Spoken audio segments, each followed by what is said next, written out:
Alright everybody, this is Nick, just giving another update on Project Quest. Battle system, minus one bug due to trying to get multiple enemies into the battle zone at one time. I've got to work on that a little bit, but a little too tired, out of time for the weekend. Going back on shift tomorrow night. So this is what I've got for this weekend. Go ahead and hit play. Added a new start to a new zone called the crypt. It will be underneath the castle, part of the demo. That will be where you encounter your first boss. And I'm just going to play from this title screen here. For those of you who care to watch the FPS and whatnot, it's in the upper right. When we get to the crypt, we'll go over how that was done. Battle system, not really a whole lot has changed other than I took away the move to, like when the enemy would attack, they would jump at the player and attack and then jump back to their starting position. Same with the player to the enemy. I took that out. There were some bugs with it and I've got to go back and work on that. But it wasn't causing just movement bugs, there was other bugs that it was causing as well. Battle system does seem to work with or without it, so kind of running with it, or rather without it. And for the demo, the player will start with a couple of magic spells, fire and poison, as you saw. Probably a heal or something, but I've got to get the item selection menu option working, which is going to be basically that, but in combat. And I still haven't finished everything with the inventory, but need to go in there and fill in what platinum is, which is basically going to be the money. Bone dust is going to be a crafting material. You have your red standard potion, which is going to be your healing potion. There's only one kind of potion. Sword, it's going to be for your, obviously, your attacking.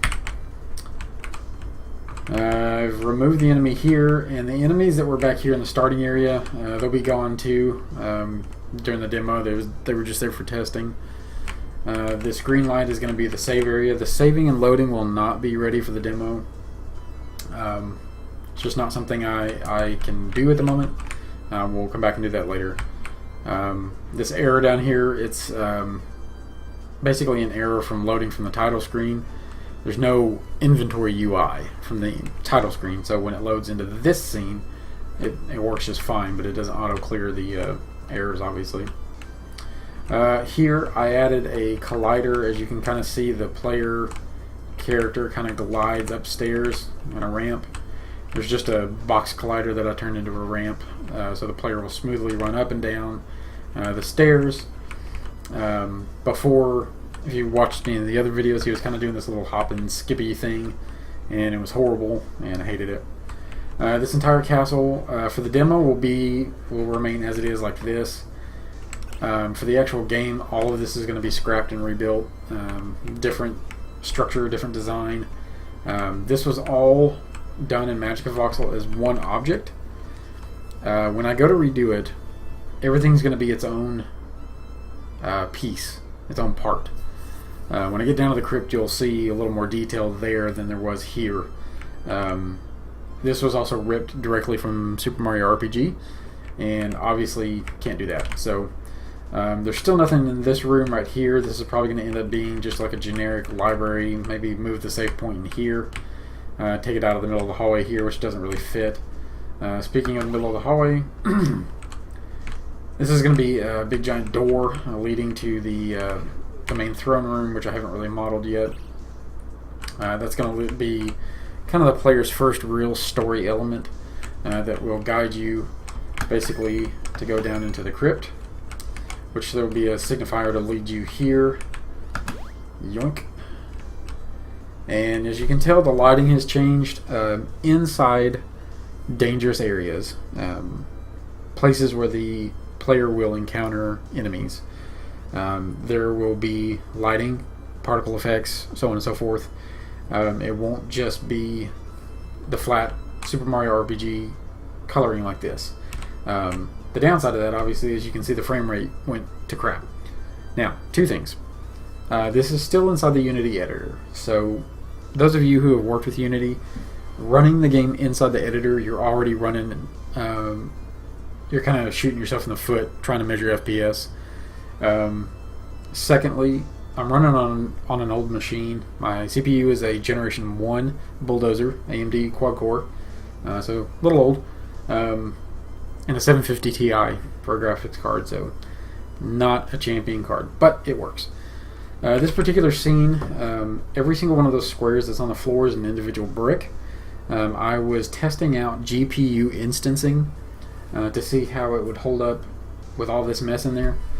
Every single thing in this room, the material had GPU instancing applied to it.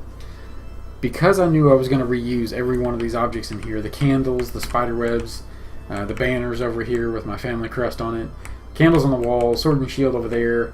Actually, the sword and shield is used on the player, so I don't actually have it set up accordingly. And I forgot to get the shield. Oh my god. Anyway, the shelves and the rug on the floor have GPU instancing set up so that I can reuse them over and over and over again.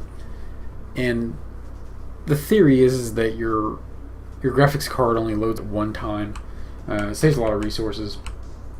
Now, if I'd done this whole floor as one resource, would it be running faster right now? Probably not. Mainly because there's so many darn particle effects in here. There's at least 1, 2, 3, 4, 5, 6, 7, 8, 9, 10, 11, 12, 13 flames in here. Flame particle effects. Even though those are the mobile fire effects, they're still graphically intense, especially for an older video card like mine. But I still have some testing to do, play around with GPU instancing and other things to see how that works out. But oh, actually 14, because there's a dust effect taking up the entire screen, as you can see. That'll be prominent throughout the entire crypt as the player plays through it.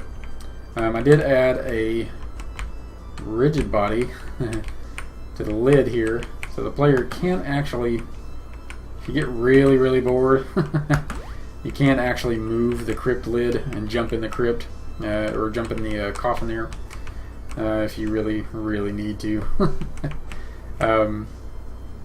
This originally I thought about changing the start position to start here in the crypt. It ended up being a little more sad of an idea than I thought, because it kind of just looked like the knight had woken up and whoever was buried with him, his significant other, did not. So that was super sad. Didn't really want to go there yet. So go ahead and kill these two guys. As you can tell, that when you go into battle, I do need to fix the battle plane on the floor. It will change colors and such based on the zone that you're in. In this particular case, it should be gray. I don't know why it didn't change, but I'll debug that later. And we're getting some more money. Not a whole lot. Don't need it. Do need some work on sound effects and music, which most of the sound effects are from Free Sound.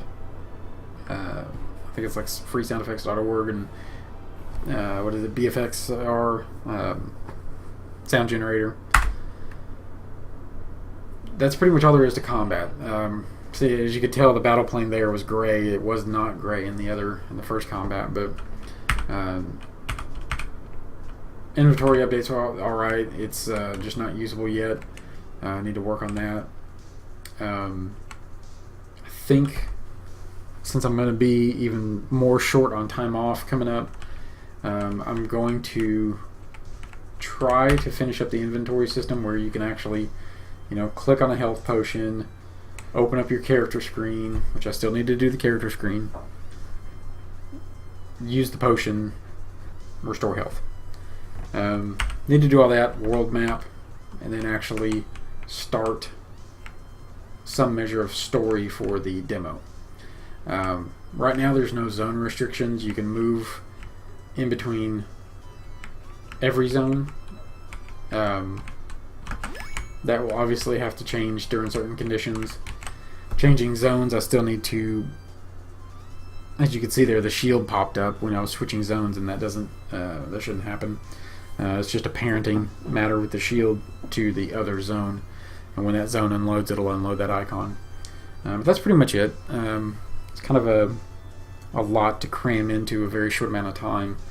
I only get about 2.5 days off, and that's going to go away soon, so by choice. Let me know what you guys think. Again, a lot of this is probably going to be redone. Probably not for the demo, but it will be redone for the actual live game. This room in particular is a good example. This wall right here on the left, if this was done as the crypt was done as a kit, I would just simply move it over here to this wall and open up this visually so you as the player could see your character in the middle of the screen a little easier. As it stands right now, it just looks like there's supposed to be a secret back there, and there's not. There's nothing there. But like I said before, this whole room was done as one model in Magica Voxel, and it was not smart. Doing it as a kit where it's piece by piece. I'll go back down to the crypt and show you a little bit easier. So like you can see the amount of detail here versus the other room. Each one of these bricks is one model. This wall section, these different, like the tall and short wall sections, those are individual pieces in the kit. The rug, crypts, candles, whatever, they're all individual pieces. This isn't all one model. So if I wanted to make an oddly shaped room, like with a hole in the middle, lay out the floor and then just delete the bricks in the middle, and that's pretty much it. Very fluid.